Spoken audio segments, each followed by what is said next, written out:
Bonjour, M. Fortin. Antoine Bourdon à la prévention, vous allez bien? OK, ben oui, ça va bien. On vient voir aujourd'hui pour une petite visite de prévention résidentielle. Parfait, ça. Donc, on va commencer par la vérification des avertisseurs de fumée. Il est important d'être bien audible. Et évidemment, si l'avertisseur ne sonne pas, probablement que la batterie doit être vérifiée. Et l'avertisseur de fumée doit être remplacé aux 10 ans. Ce qui est important dans une résidence, c'est d'avoir au moins un avertisseur de fumée par étage. Vérification importante, donc évidemment le fonctionnement avec la batterie en appuyant sur le bouton, mais également l'âge de l'avertisseur de fumée qu'on retrouve généralement sur le côté du boîtier. Donc quand la date est atteinte, on remplace le dispositif. Plusieurs personnes dans leur maison ont des extincteurs parfois. Donc ce qui est le plus important, c'est de s'assurer que le manomètre, donc la petite jauge ici, soit en plage d'opération, soit on va dire dans le verre. Puis évidemment qu'il n'y a rien là, qui vienne obstruer la lance. Dans plusieurs résidences, parfois les gens vont avoir des divers types d'appareils, donc des poêles à bois par exemple, ça peut être des poêles au propane, des poêles à l'huile, ou quand les maisons ont des garages attachés, souvent on va avoir besoin d'avoir une protection supplémentaire au niveau du monoxyde de carbone, gaz qu'on ne voit pas, qu'on ne sent pas, et l'avertisseur de fumée ne détecte pas. Donc un dispositif comme ici va vraiment permettre de nous protéger en cas de fuite de monoxyde.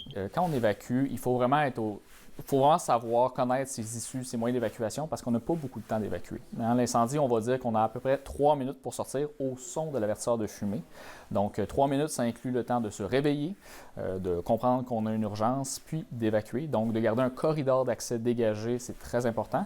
Et en période hivernale, bien évidemment qu'on doit garder l'issue déneigée, déglacée pour être capable de sortir. Une chose importante, c'est aussi de se rappeler de garder dégagées les fenêtres des chambres, même l'hiver. La propagation de l'incendie peut être très rapide, puis ce qui peut nous aider des fois à gagner des secondes dans l'incendie, c'est de dormir les portes fermées. Donc de fermer ses portes, c'est vraiment une action qui va physiquement empêcher la fumée de passer, puis même si les portes ne sont pas nécessairement homologuées restantes au feu, ça offre quand même une protection physique contre la fumée et la chaleur, et ça peut nous aider là, à avoir moins de fumée, là, surtout dans la chambre, et la propagation au niveau du bâtiment également. Je vous remercie beaucoup, M. Fortin, pour votre temps. Plaisir. Ça s'est très bien passé.